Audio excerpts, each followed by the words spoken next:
Welcome to River City Plus, the show after the show, the River City Live after party. I love this portion that we have added here because it gives us a great behind the scenes look at a lot of things going on in our community. So today I am very excited for us to be talking about a new and unique Christmas performance that is going to be creating lots of new core memories for the 904. And Kezia is here to share it all with me. Kezia, thank you so much for joining us. We've got ballet dancers in the studio, Yes. and I had to snag you to run in here to talk about the Golden Nutcracker. Yes. Well, thank you so much for inviting us to come. Yes. We are celebrating our 12th year of producing a Nutcracker here in our city, and then our 6th year of painting it golden. So we're really excited about it. We feel that it's really the opportunity to get the city in the mood for Christmas and the holidays, and we are the first glimpse of a Nutcracker here in our city. Yes, and it's such a unique take on the Nutcracker. Now, I got to see just a taste of the performance. I think you guys really love to do that. It's like, okay, here's just a little bit, so you need to come see it, which I adore. So we got to see a little bit of that at the Town Center Holiday Spectacular. And there's so many different kinds of dances incorporated into the classical Nutcracker. So you've really put that new spin on it. So before we dive into that, I'd love to know more about you. What is your background? How did you get into this? Take us back to, when Kezia was on point. Okay, well, let's take me back all the way to the beginning. I started dancing at the age of 6 here in the city of Jacksonville. And then I went on to Douglas Anderson. I was one of the first students at Douglas Anderson in 1985 when the school was converted to an art school. After that, went on to JU for college, and then Busch Gardens and Disney. And then after I had all of this experience, I came back to town and opened up a studio, Jacksonville Center of the Arts, and I've had it for 26 years now. Now, then I was approached. But you only look 26. I'm so confused. The math is not mathing. I'm 53, 53. Wait a minute. What's in the water bottles at the studio? I need some. Exactly. Okay. It's all the Disney pixie dust. It's all the Disney pixie dust. It's still floating on I was me. too tall to play Tinkerbell. Oh my gosh, but you were beautiful. You could have easily done it. Okay, but then a company approached me 12 years ago about producing the show here in town. It had another original name. And then we took over the show and then painted it golden. Now within the show is so many different styles of dance, so many different genres, not just classical and contemporary ballet, but it's modern, jazz, hip hop, West African, liturgical, Caribbean. We really, really love being able to explore all of those different genres and for the city to experience something new, something special, something that's fresh and innovative. Now, how do you feel creating that opportunity for young dancers? Because I think we have to look at the realities of ballet. A lot of us grew up in it. I knew that my size was a real challenge. I had a very classically trained Russian teacher, and the fact that I was 6'3", I developed at a young age, was a real problem, and they were very vocal about it. So the initial world of ballet wasn't a very welcoming place if you looked different at all, or if your size was different. So how do you feel creating a space where not only different kinds of dancers are welcome, but different kinds of dance are welcome in the spotlight, just like they are in traditional ballet and traditional point? Right. Well, I knew that our city needed that.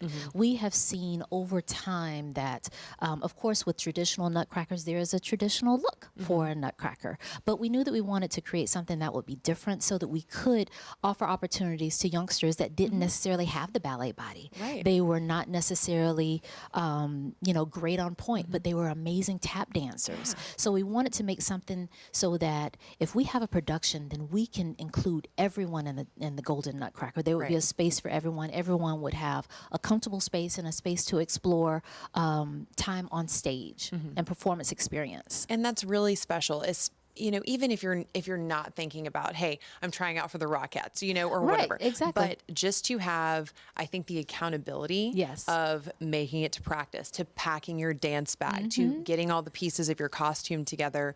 I think dance and sports are very similar in their value for young people. Disciplined. Yes, because you're part of a team, so you can't skip, because you are part of a whole piece of choreography. We need you. There's no swings when you're at this level. You're exactly no right. one to sub in for you. So I think that's a wonderful teaching opportunity. And like you said, just that confidence to step out onto stage. Yes. There's no teacher for you to follow along Nope. with. You're in front of your community and you're performing. Yes, it's giving them a lot of experience, and this is definitely a line on their resume. They will be able to use this experience on stage and also everything that they're learning within their rehearsals in order to take away from them for the rest of their lives. People always come up to me after performances or after having an experience at our school or even performances and say, you know, my child will never forget this experience.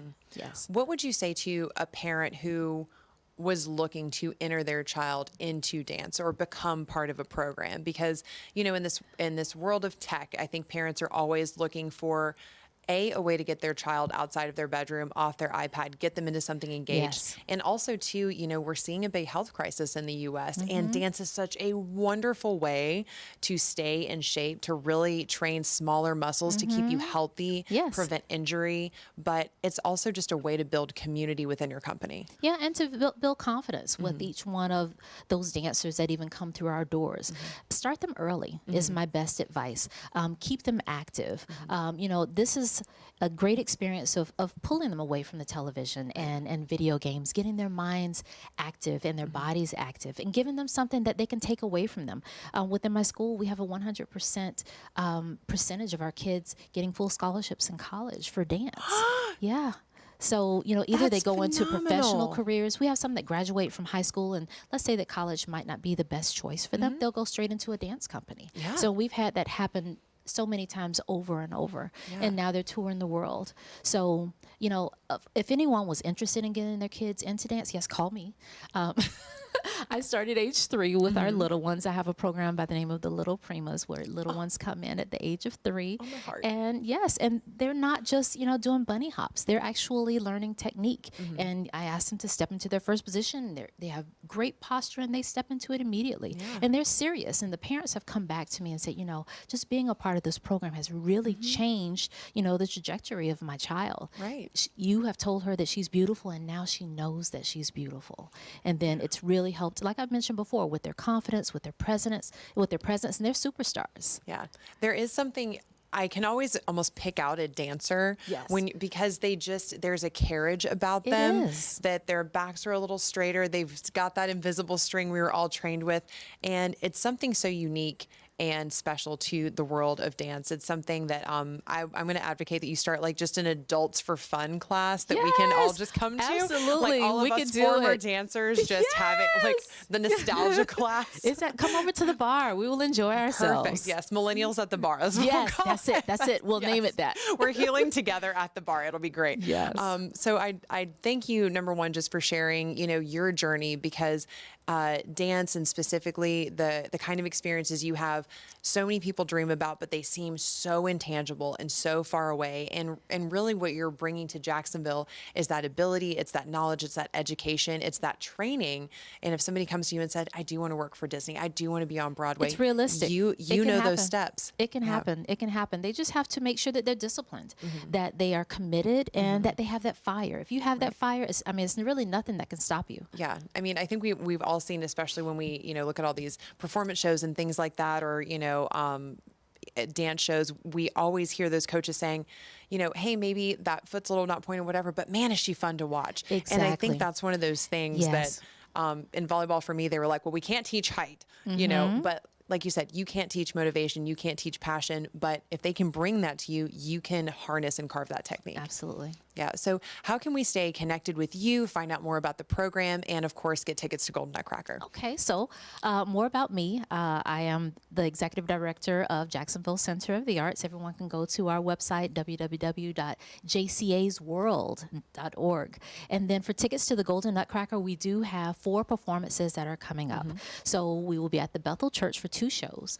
The first show is going to be a school show, and we have kids throughout Duval County that are coming in. Last year, we had had 1,200 kids that came in. I know. A trip to the ballet is what we're calling it. So we're really excited. It's their first experience. It's their first. I remember getting to go to the ballet. Yes. I mean, and it was so magical. And they get dressed up and they even wear little tuxedos. It's the cutest thing ever. Can I come to school day? Please. We're not doing River City Live that day. I'm skipping work. Exactly. And then that night we'll have a 7 o'clock show at the Bethel School Church. And then we move on to FSCJ, South Campus, the Wilson Center for the Arts, on the 8th and the 9th. So Bethel is on the 1st of December, the 8th and the 9th, 2 shows, Friday and also a Saturday night, 7 p.m. show at the Wilson Center of the Arts. Awesome. They can go on thegoldennutcracker.org in order to purchase tickets. Wonderful. Thank you so much. And again, for sharing the stage with us and all the young women and men of Jacksonville. We appreciate you making sure that spotlight touches everybody. Oh, you're welcome. Thank you for having me. So if you want to find out more about the Golden Nutcracker and you want to catch this performance, make sure that you stay tuned to rivercitylivetv.com and I'll have all the details for you there. We'll see you tomorrow morning at 9:30 on River City Live and right here on River City Plus at 10:15.